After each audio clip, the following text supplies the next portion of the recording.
안녕하세요. 기술과정 노트를 탑재하고 강력해진 안선우입니다. 자, 주말에는 노트가 없었지만 지금의 나는 노트가 있다. 물론 노트에 필기를 잘하자는 뜻은 아니에요. 일단 교과서를 보겠습니다. 교과서가 어딨냐?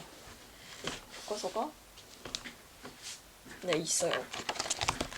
일단 교과서 같은 경우는 신재생 에너지를 중점적으로 다루고 있기 때문에 화석 에너지 부분 그리고 원자력 에너지 같은 경우에는 구체적인 설명이 되어 있지 않다.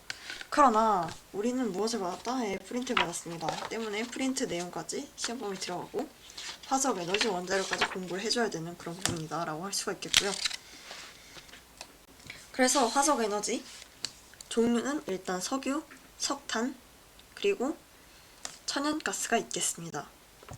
석탄, 그리고 그냥 전체로 얘기할게요. 에너지 종류. 그리고 원자력 있고요. 신에너지의 석탄, 액화 및 가스와 수소 에너지, 연료전지 있고요. 재생에너지의 태양열, 태양광, 풍력, 지열, 바이오, 폐기물, 수력, 마지막 하나 뭐냐? 해양 있습니다. 자, 아무튼 그래서 신재생 에너지 전에 화석 에너지 먼저 해보도록 하겠습니다. 먼저 화석 에너지 중에 가장 대표격이 바로 석탄이죠. 네, 석탄 같은 경우에는 인간이 가장 먼저 사용하기 시작한 화석 에너지라고 할 수가 있겠습니다. 프린트 보시면 되고요.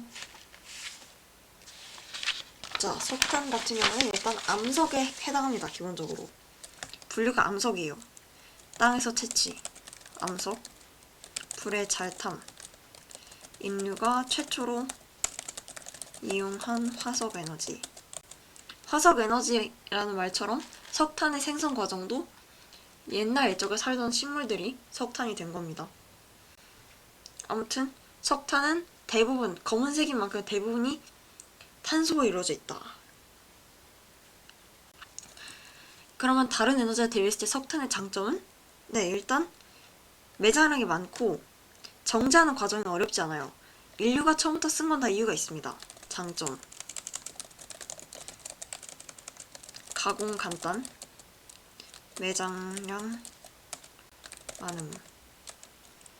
그런데 지금 우린 사실 석탄보다는 석유나 천연가스를 주로 사용하고 있죠.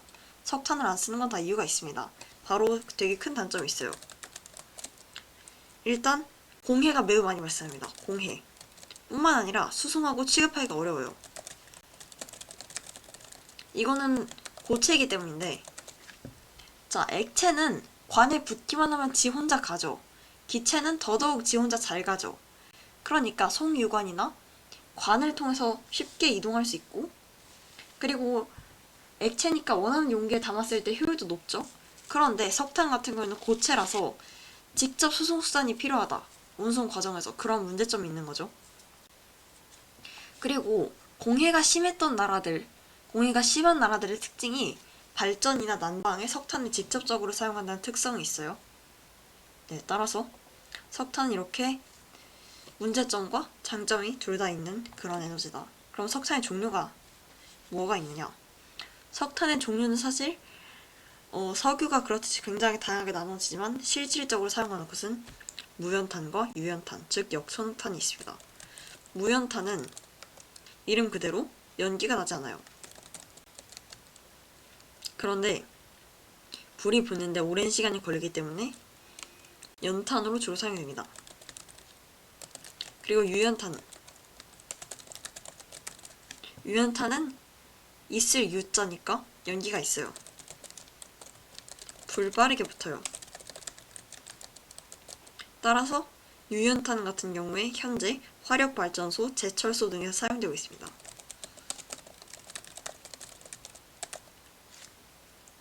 자, 화력발전소는 알겠는데 제철소는 왜 석탄이 필요할까요? 철의 재련 과정을 보면 알겠지만 철 재련 과정에서는 순수한 탄소가 필요한데요. 이걸 코크스라고 불러요.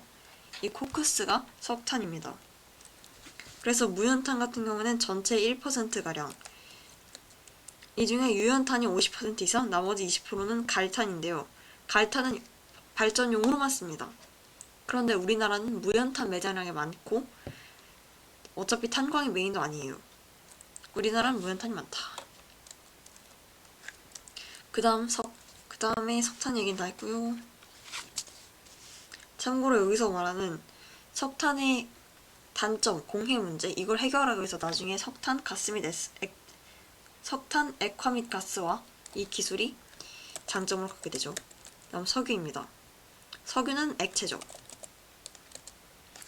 석유의 생성 과정 같은 경우에는 우리 학습지에 나와 있는데, 유기물이 퇴적된 다음 지압, 지열, 즉 강한 압력과 온도 때문에 이것이 석유로 변하면서 그 지층에 묻힌 채로 남게 되는 거죠. 석유는 일단 전 세계적으로 지금 가장 많이 쓰이고 있죠. 그리고 이게 탄화수소인데 종류가 좀 많이 다양해요. 그래서 분별 증류 과정이 필요합니다. 종류별로 나누는 거죠. 그리고 묻혀있는 지역이 굉장히 특수하다. 불균 등.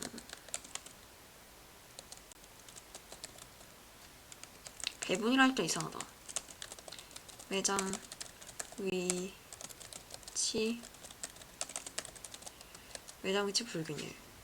그러니까 중동의 75%가량 몰려있죠. 그래서 중동 나라들이 판단하는 거에 따라 석유값이나 전 세계 유가 같은 게 왔다 갔다 하죠. 그런데 석유는 에너지 외에도 다른 데 많이 쓰여요. 예를 들면 뭐 나프타 같은 경우는 플라스틱 만들죠. 또 뿐만 아니라 석유도 석탄만큼 아니지만 공해, 환경오염의 큰 원인이기도 합니다. 자, 그럼 석유의 약간 메인이라고 할 수 있는, 석유에서 좀 눈여겨봐야 될 부분이 바로 분별주입니다.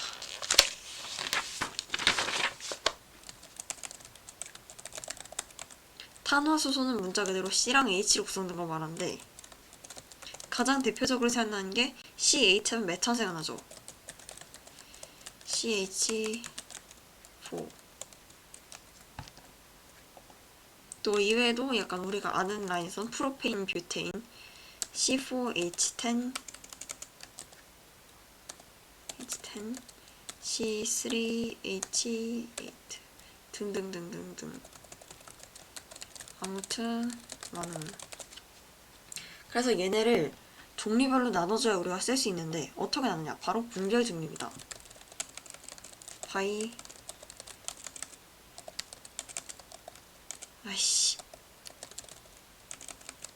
분별 증류. 그럼 이제 석유 전체를 엄청 높은 온도로 가열해요. 가열하면 기체되죠. 기체. 이제 그 기체를 올려보내면서 온도를 서서히 내립니다. 그럼 이제 이 CH로 된 탄화수소들이 각각 다 끓는 점 같은 성질이 다르기 때문에 이걸 이용해서 혼합물을 분리를 하는 거죠. 2학년 때 배웠어요. 그래서 이 원리를 가지고 분별 증류를 통해서 분리를 하게 된다. 그러면 어떻게 분리되느냐? 일단 가장 어떻게 쓰면 되지? 일단 시작은 아스팔트. 제가 알기로 500도 아닐 수 있어요. 아스팔트는 도로에 까는 바로 그겁니다. 실제 아스팔트 액체 상태로 봐도 그다지 물 같지 않고 굉장히 끈적끈적합니다. 그리고 중유, 경유, 등유, 나프타, 휘발유, LPG 이렇게 나가는데 각각 특징을 보자면 중유, 이게 아스팔트 쪽으로 갈수록 더 품질이 안 좋은 건데 중유는 주로 선박. 약간 뒤로 갈수록 뭔가 느낌이 가볍죠? 가벼울수록 가벼운 애들이 써요. 무거운 건 무거운 거 씁니다. 경유는 디젤차, 기차. 그리고 등유가 제일 생소할 텐데 예전에는 의외로 석유에서 등유만 썼어요. 그래서 등유는 문자 그대로 등불, 그리고 항공기, 난방을 썼습니다. 나프타는요, 플라스틱 만들어요. 플라스틱을 석유화학 공업이라고 불러요. 왜냐? 석유에서 추출한 걸로 만들기 때문에. 우리나라가 석유가 나지 않지만 석유화학공업 및 이런 석유 분별 증류 기술이 발달해 있어요. 그리고 휘발유는 우리가 아는 대로 가솔린이건, 그리고 마지막 LPG는 도시가스. 자, 그러면 이제 이게 끓는 점 차이에 의해 분류된다. 이게 포인트예요. 아래줄로 넘기겠습니다.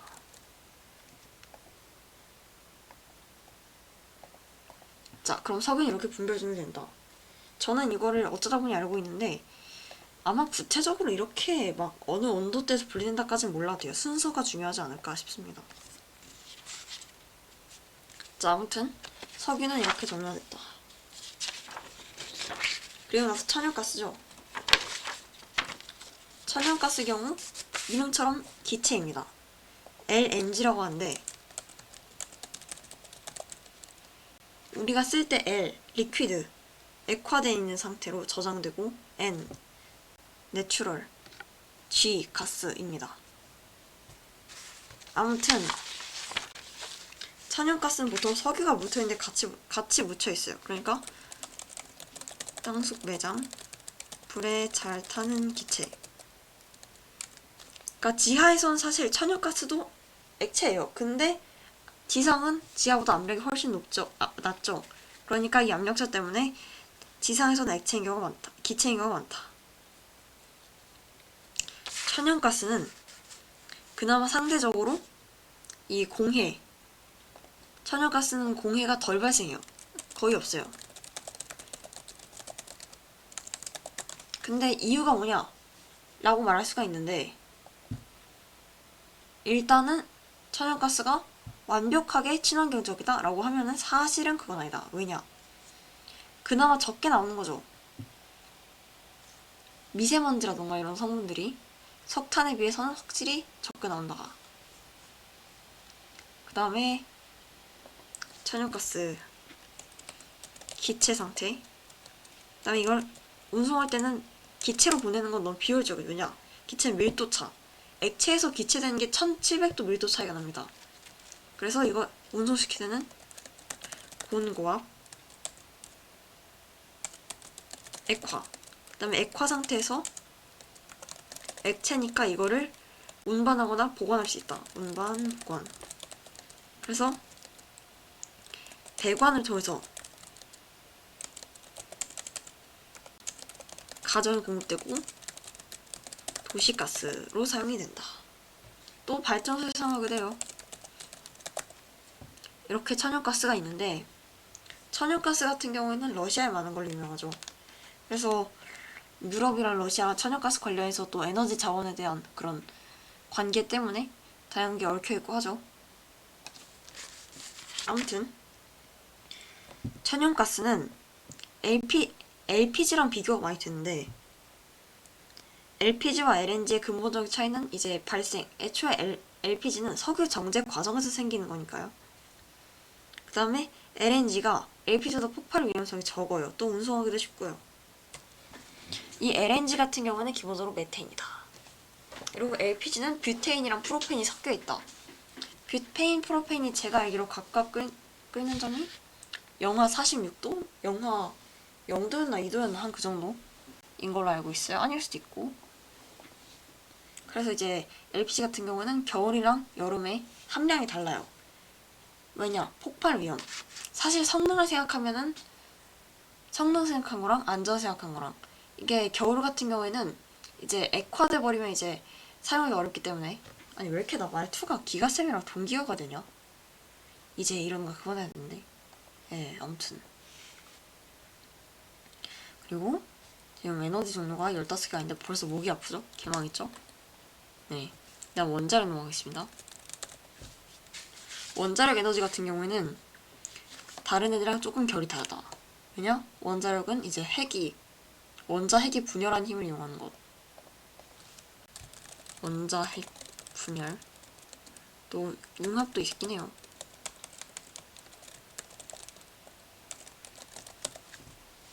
근데 융합 같은 경우에는 일단 핵 융합이 일어나는 조건이 DT 반응 같은 경우에는 이제 DT 반응이란 중수소와 삼중순소가 반응하여 헬륨과 중성자 하나를 생성한 반응인데 이 경우에 이제 필요한 온도가 적어도 1억 도.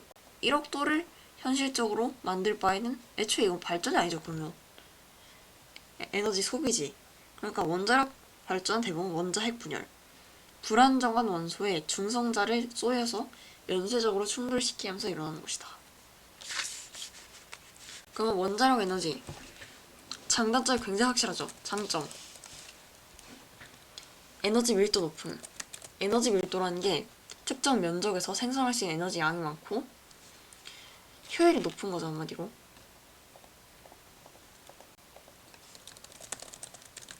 단점. 이제 사고가 나면 그냥 망한다. 위험성. 아니, 진짜. 위험성. 그리고 폐기물. 지금 방사성 폐기물 같은 경우에는 뭐 이건 사고가 나고 자시고의 문제가 아니라 무조건 발생하기 때문에 이 폐기물들을 보관하는 것도 문제다. 최소한 9만 년 정도 걸린다고 하는데 9만 년 동안 이걸 어떻게 보관하느냐 이런 거죠. 그래서 일단 원자로 안의 원리를 보면 원자로는 원리 알아야 될 것 같아요, 제가 보기엔. 일단 근본적으로 물을 끓여요. 원자핵이 분열한 에너지로 물을 끓인다. 그러니까 물을 가열시키면 그 물이 이중구조로 다른 물에 접촉돼 있는데 그 물을 끓이는 거예요. 그러니까 직접적으로 물이 통하는 게 아니라 이중구조다. 그리고 그 끓은 물로 터빈을 돌린다. 그리고 안전장치가 또 여러 개 있는데 제어봉, 냉각제. 제어봉이 반응 속도를 조절한다. 그리고 냉각제는 원자력 온도가 너무 뜨거워지는 걸 방지하죠. 그래서 이 냉각제가 기화되면 안 되니까 기화되지 않게 유지하기 위해서 강압기를 사용한다. 그래서 압력이 높으면 끓는 점이 올라가니까 강압기를 사용하게 되는 거죠. 그래서 약간 수력 10만 발생시킬 때 원자력은 혼자 100만 캐리한다. 그러나 이 위험성과 또 폐기물에 대한 대책이 없기 때문에 점점 원자력을 없앤 추세에 있는 나라들도 많다. 라는 거 알아주시면 되겠습니다. 이거 밑으로 내릴게요. 화성은 아니지만. 사실 본인 엑셀 못 쓴.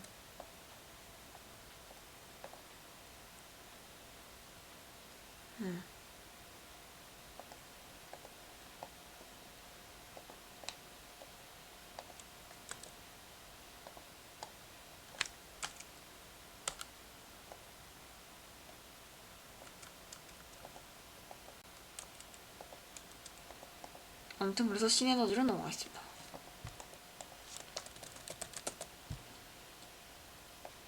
일단 신에너지란 신재생 에너지 안에 포함되는 건데 신재생 에너지라고 붙여버려서 신에너지랑 재생에너지가 같은가 다른가에 대해 물어보는 건 맞는데 신에너지와 재생에너지는 다른 것이다.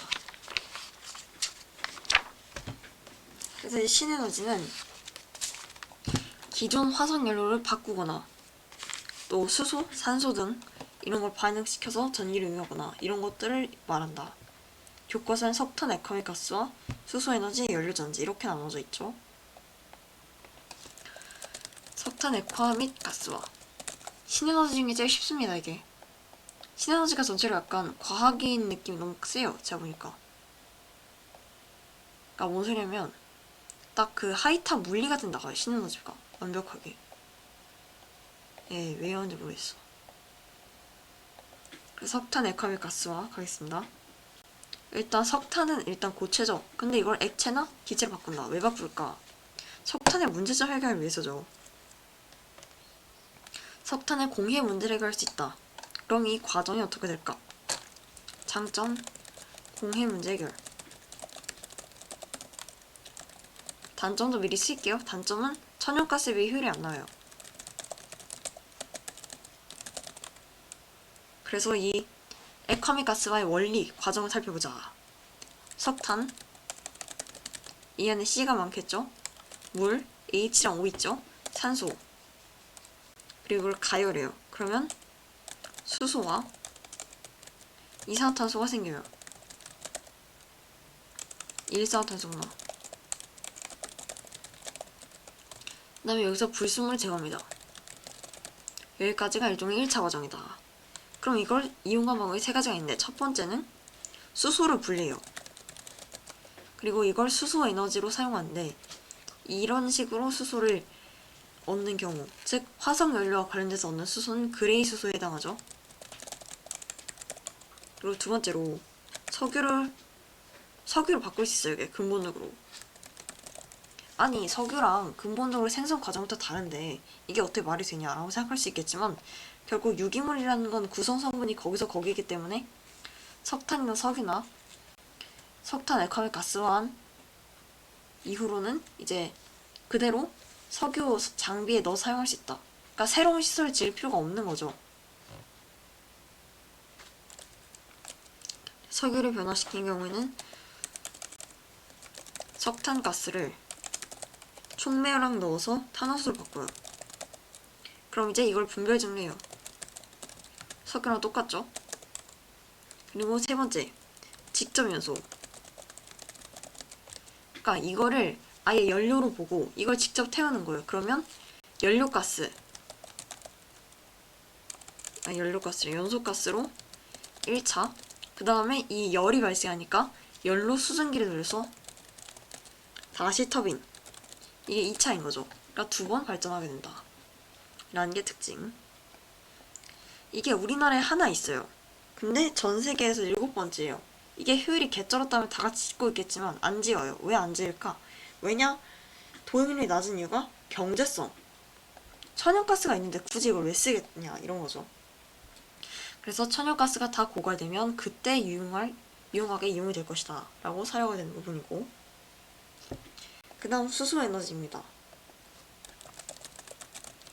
수소에너지는 약간 어디까지 심도 깊어져야 될지 모르겠는 그런 느낌? 그래서 저는 그냥 노트에 써있는 만큼 하겠습니다. 심도 깊어지고자 하면은 이거는 그냥 여러분들이 하이탑 구매하셔서 개인적으로 보면 될 것 같고, 수소 연료전지 이 파트가 그 화투였나? 나오는데 화투 맞는 것 같은데? 아닌가? 물원인가? 기억이 안 나요. 아무튼 그 물리나 화학이나 약간 물리화학의 경계에 있는 단어는 있어요. 그 물리에서 반도체 나오는 그 부분, 물리 맞긴 한데 아무튼 그 파트에 나와 있었던 걸 기억해요. 거기 그리고 광전조각 같은 것도 물리 나오고, 결국 기가는 너무 과학스러운, 약간 뭘 하고 싶은 과목인지 잘 모르겠어요. 그래서 뭐 더 궁금하신 분들은 하이탑을 구매하시면 될 것 같습니다. 그래서 수소 에너지 가겠습니다. 수소의 성질 볼게요. 수소 H, 우주에 제일 많다고 하죠.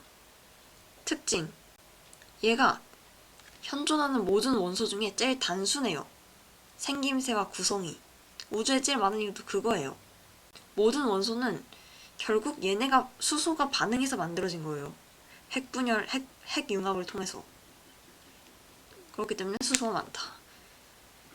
그리고 수소 자체의 특징을 보자면 일단 가벼워요.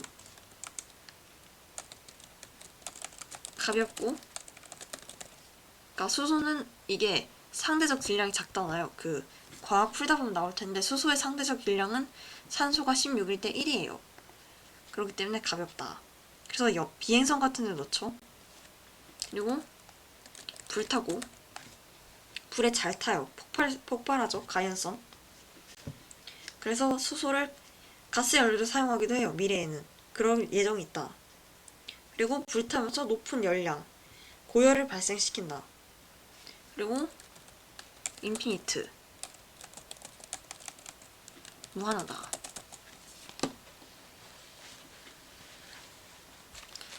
왜 무한하냐? 우주 많다고 했잖아요. 그리고 애초에 H 자체가 굉장히 기본적인 원소이기 때문에 원하면 어떻게든 만들 수 있어요. 쉽게 구할 수 있는가 없는가의 차이인 거죠. 아무튼 이런 특징이 있다. 그러면 우리는 수소를 어떻게 추출할 것인가? 공기 중에 생각보다 수소가 많이 없어요. 대기의 조성을 생각해보면 질소가 78%, 산소가 21%, 아르곤이 0.93이라고 하는데, 그리고 이산화탄소가 0.03. 그럼 나머지 0.04를 그 수많은 기체들이 나눠 먹어야 되는 거잖아요. 그럼 수소가 아무리 많아봤자 얼마 있겠어요. 그러니까 공기 중에서 수소를 포집하는 건 사실상 의미가 없어요. 효율이 안 나온다는 거죠. 그럼 추출 방법. 포집 분리 방법. 크게 세 가지로 나눌 수 있어요. 첫 번째는 부생수소고요. 두 번째는 추출수소고요. 세 번째가 수전이에요. 말이 어렵죠? 첫 번째 것부터 차근차근 가겠습니다. 일단 부생수소 같은 경우에는 석유화학, 그러니까 플라스틱 만들거나 철강 같은 거 공정해서 수소가 나오거든요. 석유화학, 철강에서 발생한 수소. 그러니까 이 수소가 원래는 그냥 공기 중으로 날아가지만 이 수소를 모으는 거예요. 그리고 추출수소는요, 화석연료를 열분해시켜 수소를 빼내요. 화석연료는 탄화수소죠. C랑 H인데 그 중에 H를 뺏는 거예요. 그러면 화석연료에서 분리. 대신 그럼 H를 뜯긴 C가 남겠죠. 탄소가 남아요. 그런데 의외로 경제적이다. 왠지 안 경제적일 것 같다는 편견이 있는데 경제적이에요. 놀랍게도. 그런데 이 부생수소와 추출수소에는 공통점이 있어요. 바로 그레이 수소란 거예요. 그레이 수소란 뭔가 탄소가 생겨요, 중간에. 왜 이렇게 사람들이 탄소를 혐오하겠지만 탄소 순환이 지구상에서 중요한 순환이기도 한데 기본적으로 뭐 CO2 또 CH4 같은 다양한 대기 이제 온실가스들이 C를 포함하고 있을 뿐더러 이 탄소 순환이 망가지면 지구에 큰 문제가 생기기 때문에 그레이 수소는 약간 경계할 필요가 있다. 그리고 이 탄소 발생을 줄이기 위해서 뭐 탄소 발자국이라던가 이런 것들도 있는 거죠. 그레이하게 해줄게요. 그리고 수전해. 수하면 뭐 생각납니까? 물 수죠. 물 H2O. 그래서 물을 수소와 산소로 분리한 방법이다. 그러니까 물을 전기분해하는 거죠. 전기분해가 뭐냐? 그러니까 H2O를 H랑 O로 만드는 거예요. 쉽죠? 그래서 이제 나오는 게 산소랑 수소밖에 없으니까 친환경적. 그러나 이게 전기분해가 생각보다 효율성이 그지 같아요. 애초에 전기분해 뿐만 아니라 H2O가 그렇게 쉽게 H랑 O로 분리가 됐다면 초기 지구 상태에서 그 혼란 속에 다 H랑 O가 돼서 지금 지구에 물이 없었을 수 있어요. 그러니까 경제성 망함. 근데 얘네는 그린 수소다. 그린 수소? 탄소 안 배출해요. 물론 이 전기를 얻는 과정에서 발생한 산소는 있을 수 있다. 라는 부분. 자, 그래서 참고로 수소가 종류가 세 가지거든요. 그레이는 탄소 있음. 그린 탄소 없음. 그러면 블루는 뭐냐? 블루는 그레이인데 탄소를 다 포집해요. 그레이 그런데 이제 탄소를 포집하는, 이렇게 이해하시면 되겠습니다. 자, 그래서 수소 에너지를 직접적으로 어떻게 이용할까? 수소는 일단 크게 연료전지랑 가스 연료로 직접 사용하는 경우로 나눌 수가 있어요. 그러니까 이 수소 에너지 안에 사실 연료전지가 들어가 있는 거죠. 그러니까 연료전지 자체는 연료랑 산화제, 뭐 산소 같은 걸 반응시켜서 전기를 발생시키면 다 연료전지예요. 그런데 그 중에서도 교과서에서 중점적으로 얘기하는 수소 연료전지 같은 경우는 수소 에너지를 사용하고 있다라는 거죠. 그래서 가스 연료, 이용 가스 연료, 연료전지. 이 중에서 가스 연료는 그냥 가스 연료고 연료전지가 중요한데 이거를 연료전지 파트에서 다루겠다. 방금 설명한 거예요, 이건. 연료 플러스 산화제, 전기 발생. 이 중에서 우리가 주목해야 되는 건 바로 수소 연료전지다.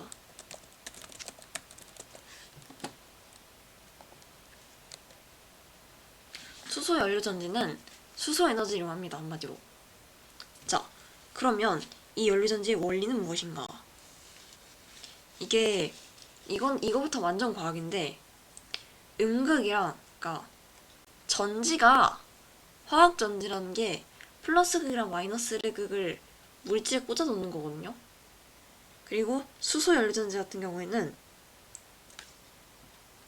음극과 양극에 수소, 산소를 공급시킨 다음에 이 수소가 반응하면서 에너지가 생기고 수소, 산소가 합쳐져서 다시 물이 돼서 나오는 거죠.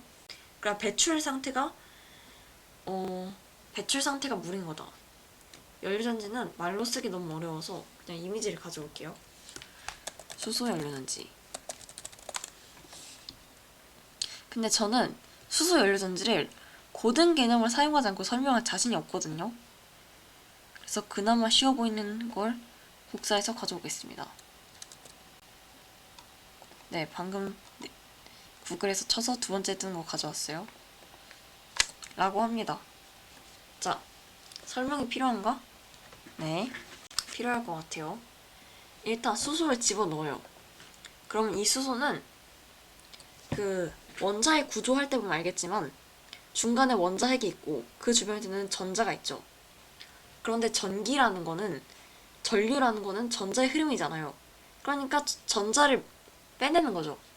수소를 전자랑 그리고 전자를 잃은 애, 즉 이온으로 분리를 하는 거예요. 그러면 이온은 통과를 해요, 전해질막을. 그리고 전자는 이제 도선으로 흘러서, 그러니까 전선으로 흘러서 전류를 발생시키는 거죠. 그리고 반대편에서 산소랑 다시 수소 이온 그리고 전자가 합쳐지면서 하나의 물 분자가 돼서 나가요. 이런 구조인 거죠. 자, 그런데 수소 연료전지는 비싸요. 왜 비쌀까요? 수소차 같은 거. 바로 촉매 때문이에요. 물과 수소가 만나서 물과 수소래. 수소와 산소가 만나서 물을 생성하는 반응이 자발적으로 잘 일어나는 반응이 아니에요. 만약에 그렇다면 이미 수소는 다 산소랑 반응해서 물이 되어 있겠죠. 그러면 이게 어떻게 가능하냐? 일반적인 조건에서 얘네가 잘 일어나게 하려면 촉매가 필요해요. 촉매란 어떤 화학 반응을 빠르게 일어나게 하는 장치인데 이 장치 중에 대표적인 게 바로 백금이에요. 그런데 백금은 귀금속이죠. 금보다 더 귀해요. 더 비싸요. 얘네가 배터리에 사용됩니다. 배터리에 귀금속이 사용되니까 배터리 값도 비싸지죠. 그래서 수소차도 비싼 거예요. 네. 그래서 단점. 비용. 그리고 이용된 예. 자동차 등 수송장치. 그리고 건물, 도심 내 발전. 수소 연료전지 장점인데, 그러니까 굳이 엄청나게 거대한 규모의 발전소가 필요하지 않으니까 도심 내 발전도 충분히 가능하다는 거죠. 그래서 이렇게 석탄, 액화가스와 수소 에너지, 연료전지까지 살펴봤습니다. 원래 한 영상에 다 넣으려고 했는데 30분이 넘었기 때문에 강의 영상이 50분이 넘어가면 듣기 싫다 라는 이 조건을 고려하여 여기서 끊고 재생에너지는 다음 영상으로 넘기도록 하겠습니다. 안녕.